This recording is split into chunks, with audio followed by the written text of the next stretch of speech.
ہر قسم کی تعریف اللہ کے لیے ہے جو رحم کرنے والا نہایت مہربان ہے، کرم کرنے والا اور احسان کرنے والا ہے۔ میں اس کی حمد و ثنا کرتا ہوں اور اس کا شکر ادا کرتا ہوں، وہ بڑا معاف کرنے والا، وسیع مغفرت والا ہے۔ میں گواہی دیتا ہوں کہ ایک اللہ کے سوا کوئی معبود برحق نہیں، اس کا کوئی شریک نہیں۔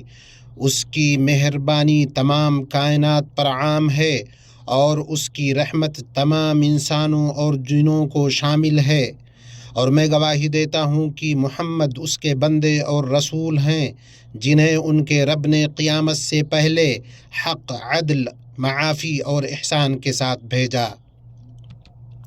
اللہ تعالیٰ درود و سلام اور برکتیں نازل فرمائے ان پر اور توبہ کرنے والے، اللہ کی طرف رجوع کرنے والے ان کے آل و اصحاب پر۔ اما بعد، لوگوں میں خود کو اور آپ سبھی کو تقوی کی وصیت کرتا ہوں۔ اللہ سے ڈرو، اللہ آپ پر رحم فرمائے اور اللہ کے فضل سے مایوس نہ ہو، اس کی رحمت سے نا امید نہ ہو۔ بے شک اللہ تعالیٰ رات کو اپنا ہاتھ پھیلاتا ہے تاکہ دن میں گناہ کرنے والا توبہ کر لے، اور دن کو اپنا ہاتھ پھیلاتا ہے تاکہ رات کو گناہ کرنے والا توبہ کر لے، یہاں تک کہ سورج مغرب سے نکل جائے۔ اللہ کے بندو، بے شک اللہ عز و جل نے بنی آدم میں کچھ فطری عادتیں، شہوتیں، میلان اور خواہشیں رکھی ہیں، اور انہیں اوامر و نواہی کے ساتھ مکلف ہونے کا دار و مدار بنایا ہے، اور بطور امتحان و آزمائش یہ بھی لکھ دیا کہ ان سے کچھ نہ کچھ خلاف ورزیاں ہوں گی۔ اللہ نے فرمایا تاکہ اللہ جان لے کہ کون اس سے بن دیکھے ڈرتا ہے۔ انس بن مالک رضی اللہ عنہ سے روایت ہے کہ رسول اللہ صلی اللہ علیہ وسلم نے فرمایا، ہر انسان خطا کار ہے، اور خطا کاروں میں سب سے بہتر وہ ہیں جو توبہ کرنے والے ہیں۔ اس کا مقصد یہ ہے کہ توبہ کرنے والے اس کی طرف لوٹیں، رجوع کرنے والے اس کا رخ کریں، گناہوں سے پلٹنے والے اس کے سامنے بچھ جائیں۔ ابو ہریرہ رضی اللہ عنہ سے روایت ہے کہ رسول اللہ صلی اللہ علیہ وسلم نے فرمایا، قسم ہے اس ذات کی جس کے ہاتھ میں میری جان ہے، اگر تم گناہ نہ کرتے تو اللہ تمہیں مٹا دیتا، تمہاری جگہ ایسے لوگوں کو لاتا جو گناہ کرتے، پھر اللہ سے معافی مانگتے، اللہ انہیں معاف کرتا۔ اللہ تعالیٰ کی سب سے عظیم صفات میں سے صفت رحمت ہے۔ اللہ نے فرمایا، میری رحمت ہر چیز کو شامل ہے، اور اس کے عظیم ترین اسماء حسنہ میں سے دو نام رحمان و رحیم ہیں۔ جیسا کہ اللہ نے ارشاد فرمایا، تمہارا معبود ایک ہی معبود ہے، اس کے سوا کوئی حقیقی معبود نہیں، وہی رحمان و رحیم ہے۔ اللہ تعالیٰ نے اپنے بندوں کو بھی مخلوق پر رحم کرنے کی ترغیب دی ہے۔ اسامہ بن زید رضی اللہ عنہ سے روایت ہے کہ رسول اللہ صلی اللہ علیہ وسلم نے فرمایا، اللہ اپنے بندوں میں سے رحم کرنے والوں پر ضرور رحم کرتا ہے۔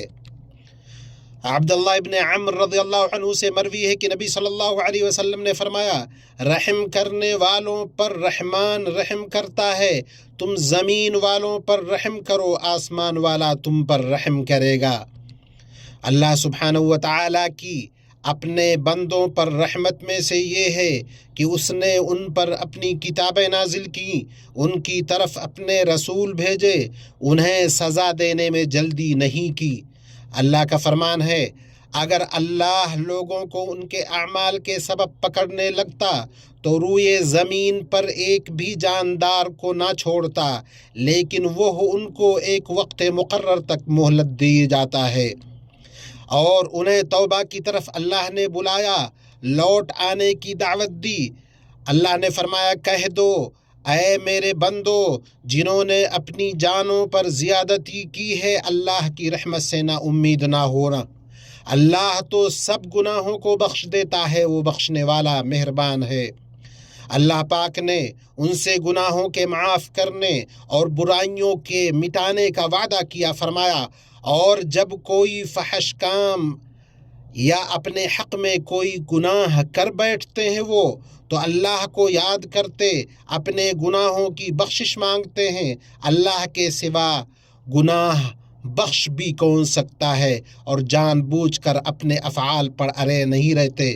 اللہ پاک نے ان میں سے جو توبہ کریں اور لوٹ آئیں ان کے لیے ضمانت لی ہے کہ ان کی برائیوں کو نیکیوں سے بدل دے گا۔ فرمان ربانی ہے مگر جس نے توبہ کی اور ایمان لایا اور اچھے کام کیے تو ایسے لوگوں کے گناہوں کو اللہ نیکیوں سے بدل دے گا، اللہ بخشنے والا مہربان ہے۔ اور اپنے نبی صلی اللہ علیہ وسلم کو حکم دیا کہ لوگوں پر مہربانی کریں، ان پر شفقت برتیں اور ان سے قبول کریں۔ اللہ نے آپ صلی اللہ علیہ وسلم سے فرمایا، اللہ کی مہربانی سے تم ان لوگوں کے لیے نرم واقع ہوئے ہو، اور اگر تم بدخو اور سخت دل ہوتے تو یہ تمہارے پاس سے بھاگ کھڑے ہوتے، تو ان کو معاف کر دو، ان کے لیے مغفرت مانگو، اپنے کاموں میں ان کے لیے ان سے مشورہ لیا کرو، اور جب عزم مصمم کر لو تو اللہ پر بھروسہ رکھو، بے شک اللہ بھروسہ رکھنے والوں کو پسند کرتا ہے۔ بلکہ آپ صلی اللہ علیہ وسلم کی شفقت ان مشرکین تک بھی پہنچی جنہوں نے آپ سے دشمنی کی، تاکہ اس ہولناکی کا انہیں سامنا نہ کرنا پڑے جو قیامت کے دن ان کی منتظر ہے۔ آپ کو بڑی خواہش رہی کہ وہ اسلام لے آئیں، آپ ڈرتے تھے کہ کہیں وہ شرک پر مر نہ جائیں اور جہنم کے عذاب کے مستحق ٹھہریں۔ اللہ تعالیٰ نے اپنی کتاب میں ایک سے زائد جگہوں پر اس کو بیان کرتے ہوئے فرمایا، پس اگر یہ لوگ اس بات پر ایمان نہ لائیں تو کیا آپ ان کے پیچھے اسی رنج میں اپنی جان ہلاک کر ڈالیں گے؟ اور فرمایا، شاید تم اس رنج سے کہ یہ لوگ ایمان نہیں لاتے خود کو ہلاک کر دو گے۔ اور فرمایا، کہیں ان لوگوں پر افسوس کر کے تمہارا دم نہ نکل جائے، یہ جو کچھ کرتے ہیں اللہ اس سے واقف ہے۔ مفسرین کہتے ہیں کہ اس کا مطلب یہ ہے کہ آپ ان پر افسوس کر کے اپنی جان ہلاکت میں نہ ڈالیں۔ اللہ کے بندو، اللہ کے واسطے نبی صلی اللہ علیہ وسلم کے طریقے کی پیروی کرتے ہوئے اللہ کے بندوں کے ساتھ مہربانی کرو، ان کے ساتھ بھلائی سے پیش آؤ، ان پر شفقت برتو۔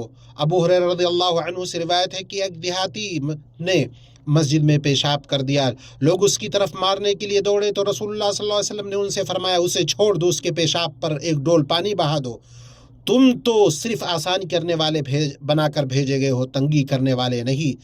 ابو موسیٰ سے روایت ہے، انہوں نے کہا، رسول اللہ صلی اللہ علیہ وسلم جب کسی معاملے میں اپنے کسی ساتھی کو بھیجتے تو کہتے، خوشخبری دو، نفرت نہ ڈالو، آسانی کرو اور سختی نہ پیدا کرو۔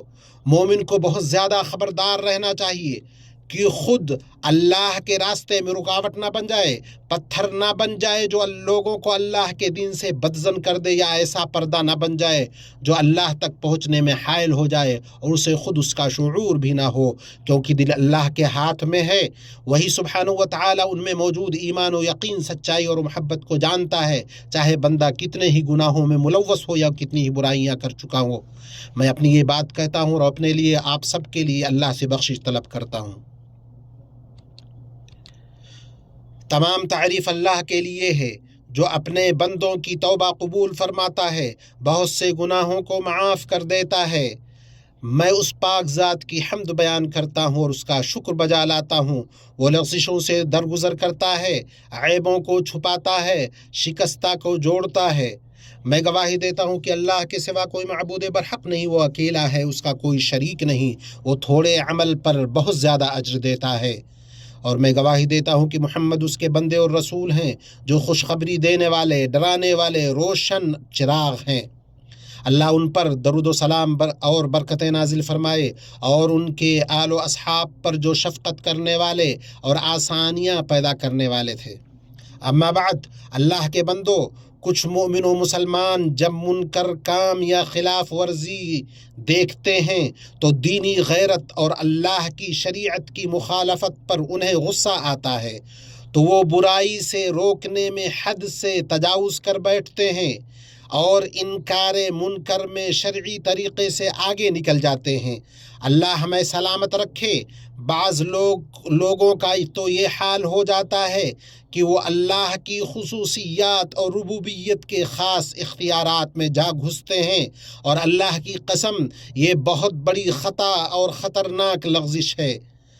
زمزم بن جوس الیمامی سے روایت ہے، وہ کہتے ہیں کہ ابو ہریرہ رضی اللہ عنہ نے مجھ سے کہا، اے یمامی، تم کسی شخص سے یہ مت کہو کہ اللہ کی قسم اللہ تمہیں کبھی معاف نہیں کرے گا، یا اللہ تمہیں جنت میں ہرگز داخل نہیں کرے گا۔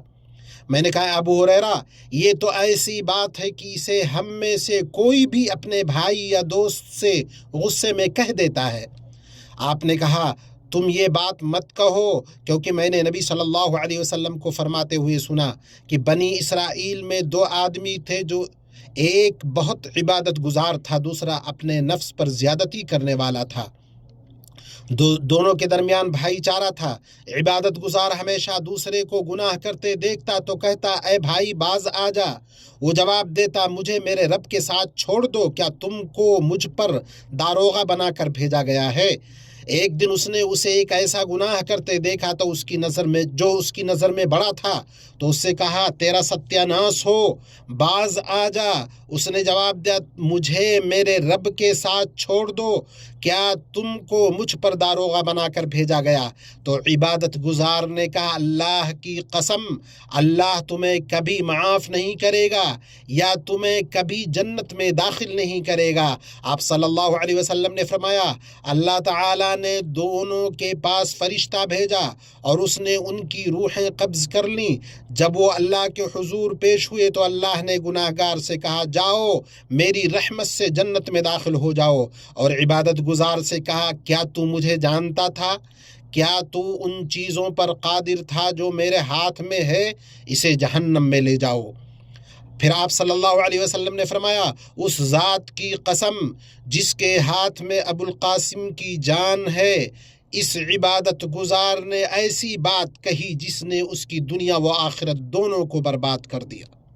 اللہ کے بندو جان لو، گناہ سے نفرت اور انکار منکر گناہ گار کے ساتھ شفقت و نرمی برتنے اور عاصی پر رحم کرنے کے منافی نہیں، بلکہ ان دونوں کا اکٹھا پایا جانا کمال ایمان کی علامت ہے، جیسا کہ رسول اللہ صلی اللہ علیہ وسلم کا طریقہ تھا۔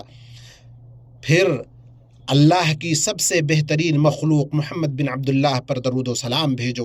اللہ نے تمہیں اس کا حکم دیا ہے۔ اللہ عز و جل کا ارشاد ہے بے شک اللہ اس کے فرشتے اس نبی پر درود بھیجتے ہیں، تو اے مومنو تم بھی ان پر درود بھیجو اور خوب سلام بھیجتے رہو۔ اے اللہ اپنے بندے اور رسول ہمارے نبی محمد پر رحمتیں، سلامتی، برکتیں اور مزید انعامات نازل فرما۔ اے اللہ چاروں خلفائے راشدین ہدایت یافتہ اماموں ابو بکر و عمر عثمان و علی سے اور باقی عشر مبشرہ سے اور بیعت رضوان والے صحابہ سے راضی ہو جا، اور تمام صحابہ کرام، تابعین اور قیامت تک کے دن تک احسان کے ساتھ ان کی پیروی کرنے والوں سے بھی راضی ہو جا۔ اے اللہ اسلام اور مسلمانوں کو غلبہ عطا فرما، دین کے قلعہ کی حفاظت فرما، اپنے موحد بندوں کی مدد فرما اے رب العالمین۔ اے اللہ پریشان حال مسلمانوں کی پریشانی دور فرما، مصیبت زدوں کی مصیبت دور کر، قرض داروں کا قرض ادا کرا دے، ہمارے اور مسلمانوں کے بیماروں کو شفا دے۔ اے اللہ ہمارے وطنوں میں امن عطا فرما، ہمارے سربراہان اور حکمران کی اصلاح فرما، حق اور توفیق اور درستگی کے ساتھ ہمارے سربراہ اور حاکم خادم حرمین شریفین کی مدد فرما۔ اے اللہ انہیں اور ان کے ولی عہد کو ان امور کی توفیق دے جن میں ملک و قوم کی بھلائی اور اسلام و مسلمانوں کی عزت و سربلندی ہو اے رب العالمین۔ اے اللہ ہماری سرحدوں مورچوں پر موجود ہمارے سپاہیوں کی حفاظت فرما۔ اے اللہ اپنی آنکھ سے ان کی نگرانی فرما جو کبھی نہیں سوتی، اور اپنے ناقابل تسخیر سہارے کے ساتھ انہیں محفوظ رکھ اے ذوالجلال والاکرام۔ اے اللہ ہر جگہ ہمارے کمزور بھائیوں کا حامی و ناصر و معین و مددگار بن جا۔ اے اللہ فلسطین میں اور ہر جگہ ان کی مدد فرما۔ اے اللہ ان کی کمزوری کو طاقت میں، خوف کو امن میں، تنگی کو خوشحالی میں تبدیل کر دے اے رب العالمین۔ اے اللہ غاصب ظالم صہیونی یہودیوں کو اپنی گرفت میں لے لے، ہمیں اور پوری دنیا کو ان کے شر سے محفوظ رکھ اے قوی و متین۔ اے اللہ ہمیں دنیا میں نیکی دے اور آخرت میں بھی بھلائی عطا فرما۔ سبحان ربک رب العزت عما یصفون وسلام علی المرسلین والحمد للہ رب العالمین۔